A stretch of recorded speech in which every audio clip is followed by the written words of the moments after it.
On m'a souvent aussi posé la question combien m'ont coûté tous les voyages effectués entre Paris et Brazzaville depuis que j'ai commencé à rentrer au Congo. Parce que je suis rentré déjà une dizaine de fois. Je suis rentré j'ai dû faire au moins 15 à 18 allers-retours. Je ne sais pas combien, je ne compte plus. Et ça commence à faire une somme quand même conséquente lorsqu'on investit au pays. Donc on va essayer de voir ça aujourd'hui dans la vidéo.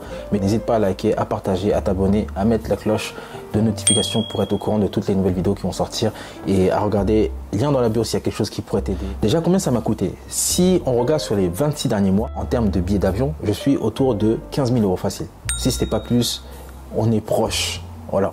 Donc ça fait 10 millions de francs CFA pour les gens qui sont au pays. Voilà, ça c'est ce que ça m'a coûté de faire des allers-retours entre Paris, Brazzaville, Paris, régulièrement. C'était dans le cadre du projet de construction et dans le cadre aussi de m'immerger dans la société congolaise, de comprendre. Moi, depuis que je suis jeune, j'ai toujours voulu investir au Congo. Donc c'était très important pour moi de venir passer du temps. Voilà, je ne voyais pas ça comme une dépense, je voyais ça comme une formation. C'est comme si j'avais payé une formation. Ouais, les 15 000 € de billets, c'est une formation que j'ai payée. Comment pas se faire carotte quand tu construis, comment pas se faire carotte quand tu vends un business, comment pas se faire carotte quand tu es sur place, quand tu achètes du matériel.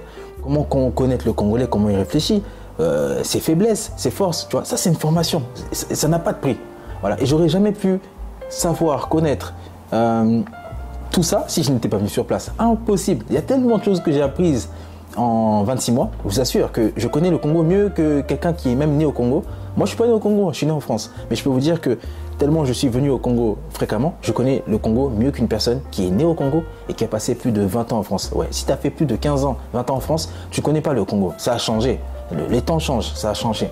Pour revenir au budget, donc là, en termes de billets, je pense qu'on est déjà facile à 15 000 €. 15 000 €, et ça va quand même. J'ai trouvé des bons plans de temps en temps où je peux avoir des billets à 600 €. Surtout qu'il y a 2 ans, Air France, les billets, c'était à 600 €. C'est intéressant. Après, je crois que c'est à cause de l'Ukraine ou problème de carburant, on est passé de 600 à 800, après 900. Là, maintenant, c'est minimum 980. Et l'été, ça peut monter à 1500, donc ça devient compliqué. En termes de logement, sur 26 mois, je pense qu'on est autour de 1500 €. Ouais. Les frais d'hébergement 1500 €, donc ça va, c'est raisonnable. Généralement, j'arrive à trouver un endroit où je peux payer autour de 15 000 francs par nuit, donc c'est quelque chose de raisonnable si tu compares à tout ce qui se fait sur Brazzaville, surtout que Brazzaville, l'immobilier à Brazzaville, c'est cher, vraiment. C'est pour ça qu'il y a une opportunité. Et même les Airbnb, ils se touchent. Je ne sais pas si c'est par rapport aux vidéos que j'ai mises, mais j'ai l'impression qu'il y a de plus en plus de Airbnb, mais même les Airbnb qui sont sur Brazzaville, ils sont pas... c'est cher. Moi, comme je le disais, quand j'ai eu cette idée de vouloir me lancer dans l'immobilier courte durée au Congo, c'est parce que quand je suis parti en Colombie, j'ai vu les biens, et c'était pas cher. Les biens en Colombie, vous pouvez avoir une nuit à 18 €, à 24 €, et quelque chose de bien carré, hein, vraiment, hein, dans des bonnes conditions. Mais chez nous, c'est impossible. Quand on vous propose quelque chose de 15 €, de 20 €, c'est l'abri des mauvaises finitions, c'est n'importe quoi, il n'y a pas la sécurité, c'est zéro. Voilà. Donc moi, c'était à la base, quand je me suis lancé dans la courte durée, c'était pour ça. Mais là, vous ne pouvez pas trouver quelque chose à moins de 40, 50 €. Voilà, 40, 50 €, on est dans les 30 000 francs, 40 000 francs.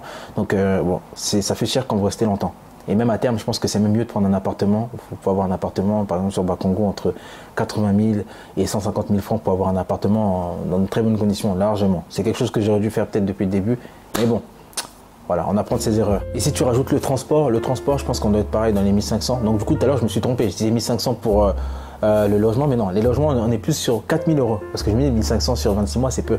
On est sur 4 000 € pour 26 mois de logement et le transport 1500 €. Parce qu'en moyenne, j'avais calculé, à chaque fois que je vais au Congo, le transport, ça peut aller de 50 à 150 € selon la durée du séjour. C'est un point de dépense qui est vraiment très, très, très important.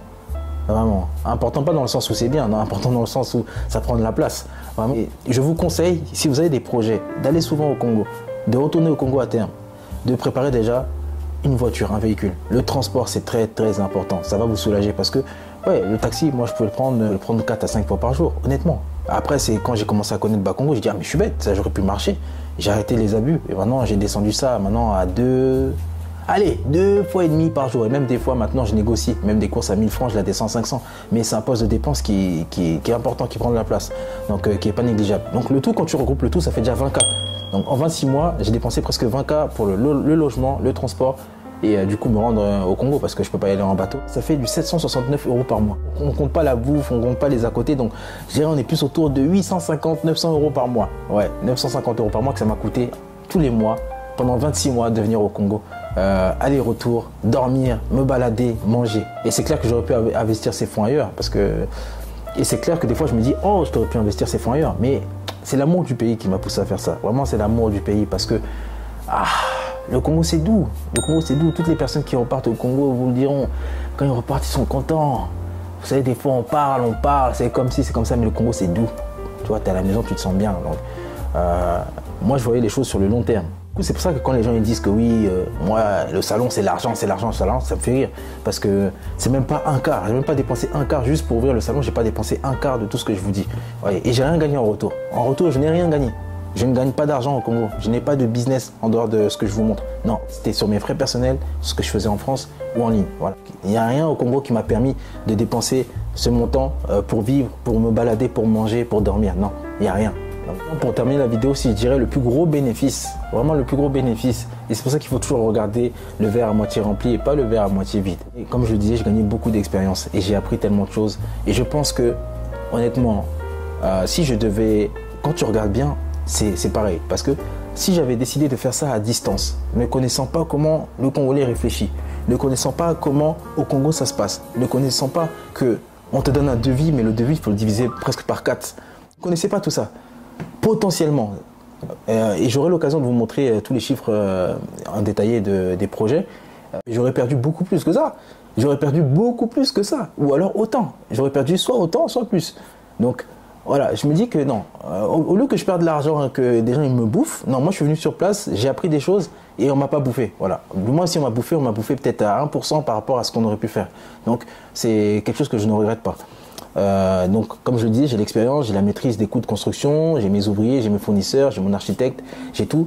Donc maintenant je suis prêt. Aujourd'hui je suis prêt. D'ailleurs si vous avez besoin d'accompagnement, si vous avez besoin de conseils pour construire votre maison, vous avez un projet, un immeuble, tout ce que vous voulez, n'hésitez pas, disponible. J'ai tout ce qu'il faut, j'ai l'expérience, j'ai tout qui est en détaillé et je mettrai un lien dans la bio.